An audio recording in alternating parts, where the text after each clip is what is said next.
네, 글로벌 웨신 센터입니다. 이번에도 다양한 소식들이 많이 준비되어 있는데요. 첫 번째 기사 내용부터 함께 살펴보시죠. CNBC 보도 내용입니다. Wall Street rise to the rescue as 11 banks pledge First Republic $30 billion in deposits. 네, 월가 대형은행들이 다 같이 손을 잡고 구제에 나섰습니다.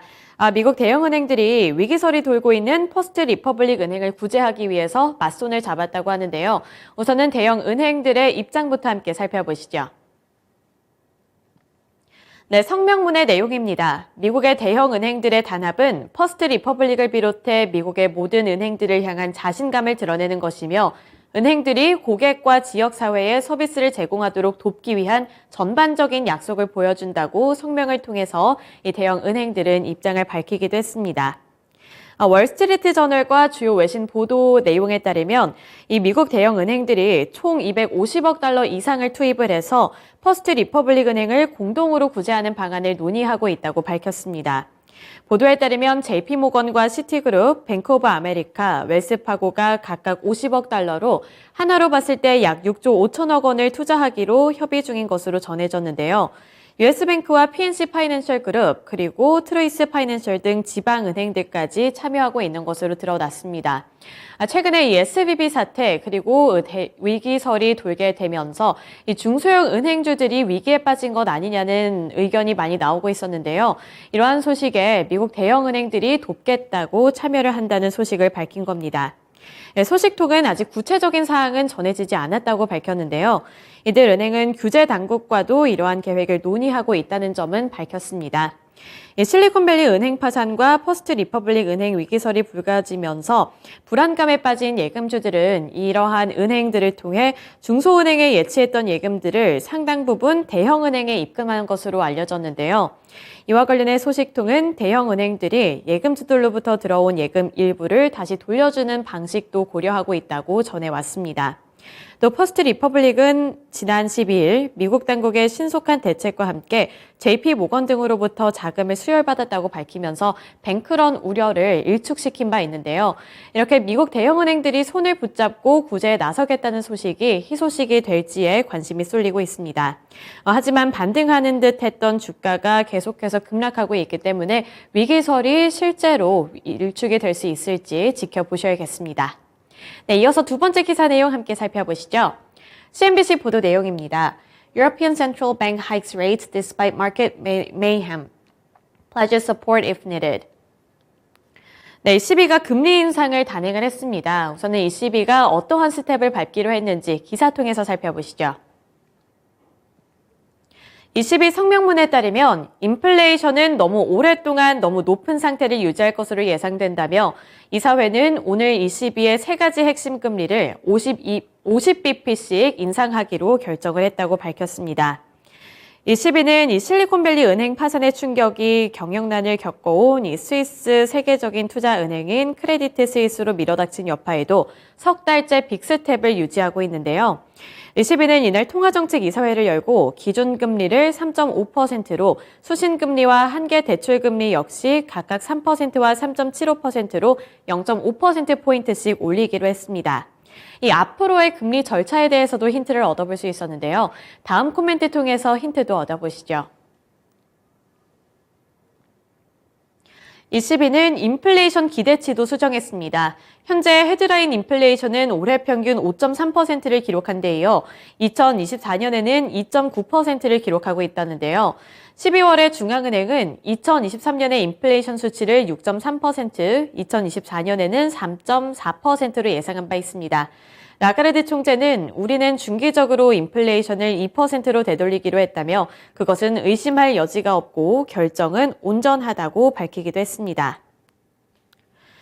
이렇게 앞으로의 전망도 살펴볼 수 있었습니다. 이렇게 보시면은 중장기적으로 봤을 때 이제 2%로 수정을 할 것이라고 봤고요. 올해 평균 5.3%를 기록한 데 이어서 현재 헤드라인 인플레이션이 2024년에는 2.9%를 기록하고 있다는 점까지 짚어줬습니다. 이날 통화정책 방향을 통해서 유로존의 은행 부문은 튼튼한 자본과 유동성을 보유한 덕에 회복력이 있다는 입장까지 살펴볼 수 있었고요. 이 시비는 필요할 때에는 어떤 경우에도 유로존 금융 시스템을 지원하기 위해 충분한 유동성을 공급할 준비가 되어 있다고 밝히기도 했습니다. 네, 이어서 세 번째 기사 내용 살펴보겠습니다. 사우스 차이나 모닝포스트 보도 내용이고요. EU unveils double act plans to cut China dominance of critical supply lines for minerals, clean tech. 네, 이번에도 유럽과 관련되어 있는 소식입니다. 원자재와 관련되어 있는 소식인데요. 우선은 주요 코멘트부터 살펴보도록 하겠습니다. 네, 이그나시오 아르니즈 EG3 브리셀 컨설팅 사무소의 기후 연구원의 발언부터 함께 살펴보시죠.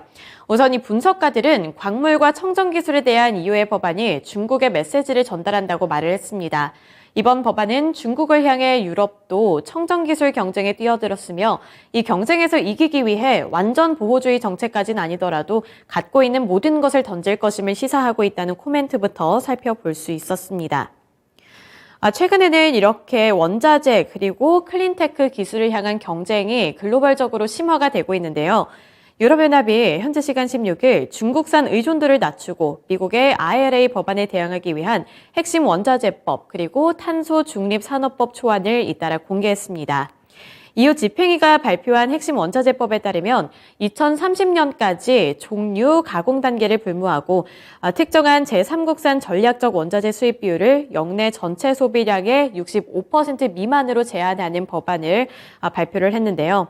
배터리용 니켈, 리튬, 천연흑연, 망간을 비롯해서 구리와 칼륨, 영구자석용 히토류 등 총 16가지 원자재가 전략적 원자재로 분류가 되고 사실상 중국을 겨냥한 것이라는 평가가 나오고 있습니다.